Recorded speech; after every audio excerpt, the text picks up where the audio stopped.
1절에서부터 보겠습니다. 시편 85편 1절에서부터 13절 말씀입니다. 시편 85편. 여호와여, 주께서 주의 땅에 은혜를 베푸사 야곱의 포로된 자들이 돌아오게 하셨으며 주의 백성의 죄악을 사하시고 그들의 모든 죄를 덮으셨나이다. 주의 모든 분들을 거두시며 주의 진노를 들이키셨나이다. 우리 구원의 하나님이여, 우리를 돌이키시고 우리에게 향하신 주의 분노를 거두소서. 주께서 우리에게 영원히 노하시며 대대히 진노하시겠나이까? 주께서 우리를 다시 살리사 주의 백성이 주를 기뻐하도록 하지 아니하시겠나이까? 여호와여, 주의 인자하심을 우리에게 보이시며 주의 구원을 우리에게 주소서. 내가 하나님 여호와께서 하실 말씀을 들으니 무릇 그의 백성 그의 성도들에게 화평을 말씀하실 것이라. 그들은 다시 어리석은 대로 돌아가지 말지로다. 진실로 그의 구원이 그를 경외하는 자에게 가까우니 영광이 우리 땅에 머무리이다. 인애와 진리가 같이 만나고 의와 화평이 서로 입맞추며 진리는 땅에서 솟아나고 의는 하늘에서 굽어보도다. 여호와께서 좋은 것을 주시리니 우리 땅에 그 산물을 내리로다. 의가 주의 앞에 앞서가며 주의 길을 닦으리로다. 아멘. 네, 이 말씀은 하나님의 은혜에 대해서 말씀하고 있는 시편 85편의 말씀인데 1절에 3절은 과거에 베푸신 은혜에 대해서 말씀하고 있습니다. 과거에 베푸신 은혜. 1절에 보면 주께서 주의 땅에 은혜를 베푸사. 거기다 동그라미 쳐서 주의 땅에 은혜를 베푸사. 자, 포로된 자들이 돌아오게 해서 바벨론 포로된 땅에서 돌아왔다, 귀환시켰다, 회복시켰다라는 것이죠. 무엇으로요? 하나님의 은혜로. 그래서 2절에 보니까 용서에 대해서 나옵니다. 죄악을 용서하시고 죄 사하시고 죄를 덮으셨나이다. 왜 바벨론 포로를 갔습니까? 하나님께서 징계하셨기 때문에 그러지요. 죄 때문에 징계를 받았기 때문에 그렇습니다. 3절에 보니까 그래서 주의 분노가 주의 진노를 다 돌이키셨다라고 하는 말씀이 기록되어 있습니다. 그러니까 우리 성도들에게도 하나님께서 어떻게 합니까? 죄를 사랑하고 세상을 사랑하고 우리가 우리 식대로 살아가면 하나님은 어떻게 하십니까? 반드시 징계를 주십니다. 사랑하기 때문에 징계를 주십니다. 그 징계로부터 우리가 벗어날 수 있는 것은 또한 하나님의 은혜밖에 없다라는 것이죠. 과거에 주신 그 은혜에 대해서 이렇게 과거에 주신 은혜로 인해서 이렇게 귀한된 이스라엘 백성들을 기억할 뿐만 아니라 4절에서부터 7절의 말씀은 오늘 필요한 은혜에 대해서, 오늘 하나님의 현재 하나님의 필요한 은혜에 대해서 말씀하고 있습니다. 4절에 보니까 우리 구원의 하나님이 우리를 돌이키시고, 이 돌이키신다. 하나님이 우리를 돌이키신다. 무슨 말이죠? 회개한다라는 것이에요. 회개한다라는. 회개의 역사는 누구로부터 옵니까? 하나님의 은혜의 역사, 성령의 역사로부터 회개가 일어나는 것이죠. 그래서 4절에 보면 주의 분노가 나오고 5절에 보면 영원히 노하시며 진노하시겠습니까? 여전히 이렇게 징계를 받으며 하나님의 그 징계 앞에서 이들이 고통당하며 시련당하는 것들을 보게 되어집니다. 그래서 6절에 주께서 우리를 다시 살리사 주의 백성이 주를 기뻐하도록 하지 아니하시겠습니까? 다시 살린다라는 말은 관계를 회복한다는 말이죠. 삶이 새롭게 회복되어진다라는 것을 말합니다. 하나님을 더 사랑하는 자로, 그래서 주님을 더 기뻐하는 자로 회복되어지는 것을 말합니다. 그 원동력은 7절에 주의 인자하심에 있다라는 것이죠. 주의 인자, 여기는 헤세드라는 단어입니다. 구약에서 가장 많이 나오는 단어 있는데 하나님의 자비, 하나님의 은혜, 하나님의 긍휼, 하나님의 사랑, 하나님의 좋은 성품들이 다 담겨 있는 것이 바로 인자, 헤세드라는 단어인 것입니다. 그러니까 4절에서 8절, 7절 말씀, 오늘 우리가 이 시련에서부터 우리가 벗어나서 회개에 이르는 그런 자리에 나아가기까지는 4절의 말씀처럼 하나님이 우리를 돌이켜 주셔야 됩니다. 7절의 말씀처럼 하나님께서 우리에게 인자를, 헤세드를 베풀어 주셔야만 됩니다. 라고 하는 그러한 고백인 것입니다. 그러니까 이 말씀을 우리가 한번 적용해 보면 과거에 우리의 삶 가운데 우리의 징계로부터 벗어나고 시련으로부터 벗어났던 원동력이 된 것은 무엇입니까? 주님의 은혜라는 것이죠. 과거에 뿐만 아니라 오늘도 우리가 이런 힘들고 어려운 시련의 가운데 있는 형제 자매들이 있다면 바로 헷세대의 하나님, 우리를 돌이키시는, 회개시키시는 하나님의 은혜가 우리들 가운데 임해야 한다는 것입니다. 사랑하는 성도 여러분, 여러분의 삶 가운데 관계가 파괴되어서 여러 가지 어려움들이 닥칠 때마다 하나님의 은혜를 구하시길 바랍니다. 헷세대의 하나님을 더욱더 찾고 부르짖을 수 있기를 바랍니다. 이 첫 번째 적용인데요. 오늘 전체적으로 흐르는 이 말씀이 바로 하나님의 은혜의 말씀입니다. 8절에서 13절은 미래의 은혜에 대해서 말씀하고 있습니다. 미래의 은혜에 대해서. 미래의 은혜, 미래의 은혜로 회복될 것. 예. 자, 8절의 말씀에 보니까 내가 하나님 여호와께서 하실 말씀을 들으니, 말씀에다 동그라미로 말씀, 이 말씀이 무슨 말씀입니까? 화평을 화평을 주겠다라는 말, 샬롬을 주겠다라는 것이에요. 화평.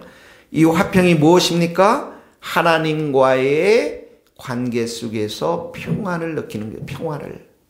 사람들과의 관계 속에서 평화를 경험하는 걸 말합니다. 화평. 그래서 이 화평, 샬롬이라는 것은 전쟁과 압제, 유배, 이 모든 것으로부터 자유케 되어져서 평화를 경험하는 것을 말합니다. 9절에는 하나님께서 8절에 화평을 주실 뿐만 아니라 구원을 주시겠다. 구원. 죄로부터의 구원. 예. 악으로부터의 구원을 주시겠다라는 거예요. 자, 하나님께서 샬롬으로 임하고 하나님께서 구원으로 임한다는 말은 또 다시 말하면 9절에 영광이 그 땅 가운데 머무는 걸 말해요. 여기 영광은 주님의 영광을 말합니다. 주의 영광이 그 땅 가운데 임한다. 죄를 범하면 어떻게 합니까? 영광으로부터 멀어집니다. 주의 영광이 떠납니다. 그런데 이렇게 화평이 임하고 구원이 임하니까 영광이 임합니다. 그리고 그 영광이 임한다라고 하는, 또 구원이 임한다라고 하는, 화평이 임한다라고 하는 이 말씀을 구체적으로 설명할 말씀이 10절에서부터 13절인데 10절 11절은 자 10절 11절 잡으세요. 인애의 동그라미 치고 진리가 나옵니다. 의 동그라미 치고 화평 나옵니다. 진리가 나옵니다. 의가 나옵니다. 이 모든 것은 뭡니까? 하나님의 성품을 반영하는 단어들이에요. 하나님이 그 땅에 이런 인애를 보내고 진리를 보내고 의를 보내고 화평을 보내고, 예, 진리가 의가 가득 찬 땅으로 세우겠다는 것입니다. 다시 말하면 이런 하나님의 인애와 진리와 의와 화평이 있는 땅은 하나님과 우리가 화목한 관계에 이르는 거고요.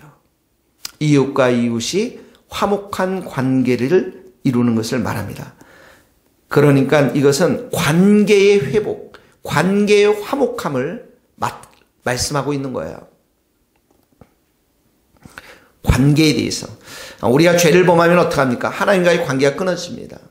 죄를 범하면 어떻게 해요? 사람과의 관계가 끊어집니다. 우리의 인간관계 속에서 자세히 우리를 들여다보세요. 그러면 부부관계 또 직장에서의 모든 관계가 끊어지는 것은 무엇 때문에 그렇습니까? 죄 때문에 그러는 거예요. 그런데 하나님의 영광이 임하면, 하나님의 진리와 의와 화평, 이 모든 것들이 임하면 어떡합니까? 하나님과의 관계가 화목되어지고 이웃들 간의 관계가 화목되어지면서 친밀한 은혜의 관계가 회복됨을 말하는 것이죠. 자, 두 번째는 뭐냐면 12절에 보세요. 좋은 것, 동그라미 좋은 것을 주세요. 좋은 것. 그 산물을 내리라. 풍성한 결실을 주시겠다라는 거예요. 풍성한 결실. 이 땅에 자원으로 축복해 주시겠다라는 것입니다. 하나님을 잘 믿으면 구약의 축복을 받을 수 있습니다. 이 땅의 축복을 받을 수 있습니다. 물론 모든 사람이 받는 건 아니지요. 모든 사람의 축복을 받는 것은 우리 신약의 영적인 축복들입니다. 구약의 축복들은 하나님께서 또 선별해서 우리들에게 주십니다. 물론 우리가 지금까지 받은 것도 하나님의 좋은 것, 축복의 말씀일 것입니다. 그러니까 하나님께서 이렇게 화평을 주시고 구원을 주시고 영광으로 임하면 땅들도 축복을 받을 수밖에 없다라는 것이죠. 그러니까 우리 믿는 사람들의 가문들을 이렇게 살펴보면 그 가운데 하나님께서 축복의 역사가 많이 있는 것들을 보게 되어집니다. 세 번째는 보면 의가 주의 앞에 앞서가며 주의 길을 닦으리라. 이 말은 주의 의의 길로, 주의 길로 순종하며 가는 삶을 말합니다. 의가 주의 앞에 가시니 우리가 주께서 닦아놓은 그 주의 길을 우리가 주의 길에 우리가 따라간다라는 말씀입니다. 순종의 삶을 말하는 거예요. 순종의 삶들. 그 순종의 삶은 의의 길로 가는 것을 말하는 것이죠. 자, 이 말씀들을 한번 생각해 봅시다. 세 가지를 말했어요. 화목에 대해서 말했어요. 화목, 첫 번째 10절, 11절. 두 번째는 뭡니까? 이 땅에서의 축복의 삶을 말합니다. 세 번째는 뭡니까? 의의 길, 순종의 길로 가는 길을 말합니다. 이 순종의 길이라는 건 뭐예요? 성령의 역사에 의해서 내 죄가 죽고, 성령이 인도하시는 대로 따라가는 길을 말하는 것이죠. 자, 우리의 삶을 한번 들춰봅시다. 우리의 삶에 여러분들 하나님과의 관계가 화평하십니까? 또 여러분들 형제 자매들과의 관계가 화평하십니까? 우리 성도들과의 관계가 화목하십니까? 이 모든 말씀들은 어떻게 해요? 지금 8절에서 13절 말씀은 미래에 베풀 하나님의 은혜인데 이 미래가 어느 때 미래입니까? 바로 예수 그리스도의 십자가를 통해서 하나님의 나라가 이미 임한 우리가 경험할 수 있는 은혜들인 것이에요. 그래서 우리에게는 샬롬, 화평을 주셨어요. 우리에게 구원을 주셨어요. 하나님의 영광이 우리 가운데 임했어요. 그러면 나타나는 게 뭡니까? 화목이라는 거예요. 화목. 매일같이 싸우는 것이 아니고요. 매일같이 화내는 것이 아니고 매일같이 관계가 파괴되는 것이 아니고 하나님과의 관계 속에서 힘들고 어려운 하나님으로부터 멀어진 그런 관계가 아니라 모든 관계 속에서 화목함을 경험하는 것, 친밀한 교제를 경험하는 것, 그리고 우리가 이 땅 가운데 있으면서 하늘의 자원과 하늘의 축복, 좋은 것을 경험할 수 있는 것, 이것은 바로 우리가 지금 누릴 수 있는 축복들이라는 것입니다. 무엇보다도 내 욕심대로 내 생각대로 살지 아니하고 성령의 역사심을 따라서 순종의 삶을 살아갈 수 있는 것, 의의 삶을 살아갈 수 있는 것, 이 모든 것이 지금 오늘 우리가 경험할 수 있는 것이라는 것이죠. 무엇을 통해서요? 은혜를 통해서. 과거에 베풀어 주셨던 은혜를 통해서, 오늘 베풀어 주신 은혜를 통해서 하나님은 이러한 삶들을 우리가 살아가도록 함께 하시는 하나님이신 줄 믿습니다. 그러므로 오늘도 예수님 안에서 우리의 삶이 화목하고 이 땅 가운데 좋은 것으로 베풀어 주실 그 하나님을 기대하시고 의의 길에서 순종의 길에서 승리할 수 있는 우리 모든 성도들 될 수 있기를 예수 그리스도의 이름으로 축복합니다. 기도하시겠습니다. 하나님 아버지, 오늘도 주님의 은혜를 사모합니다. 주께서 은혜를 우리 가운데 많이 베풀어 주셔서 하나님과의 관계, 이웃과의 관계 속에서 화목함을, 화평함을 경험하게 하여 주시고 은혜스러운 관계 속에서 기쁨이 넘치도록 역사하여 주옵소서. 하나님, 오늘도 우리가 은혜를 구합니다. 이 땅의 삶에서 우리가 수고하고 땀 흘리는 일터에서 풍성한 열매를 맺을 수 있도록 하나님 아버지 은혜를 더하여 주옵소서. 하나님, 우리가 죄의 길이 아니라 주께서 닦아놓으신 그 의의 길로, 순종의 길로 우리가 걸어갈 수 있도록 성령님 오늘도 우리에게 충만한 은혜를 부어주시고 하나님 아버지 예수 그리스도 안에서 베풀어 주신 이 놀랍고 큰 하나님 나라의 축복을 오늘도 우리가 경험하며 감사하며 기뻐하며 하나님 앞에 생활할 수 있도록 도와주옵소서. 오늘도 우리 하나님 아버지 금요 성회로 모이기를 원합니다. 하나님, 육신이 피곤하고 이 핑계 저 핑계 대며 사람들 만나는 것을 기뻐하지 않도록 도와주시고 오직 여호와 하나님을 의지하며 부르짖으며 기도하며 찬양하며 경배하는 이 시간들을 귀하게 여기는 우리 모든 성도들이 될 수 있도록 도와주옵소서. 오늘도 우리가 기도합니다. 지난주에 왔던 우리 김웅 형제를 축복하여 주시고 그 형제의 삶 가운데 예수 그리스도께서 만나주시고 오늘도 강건하게 붙잡아 주옵소서. 예수님의 이름으로 기도하오며 지금은 우리 주 예수 그리스도의 은혜와 하나님의 크신 사랑과 성령님의 교통하심이 우리 모든 성도들과 이 나라 이 민족 위에 스코틀랜드 땅 위에 선교사님들 사역 위에 이제로부터 영원토록 함께 하시기를 간절히 축원하옵나이다. 아멘.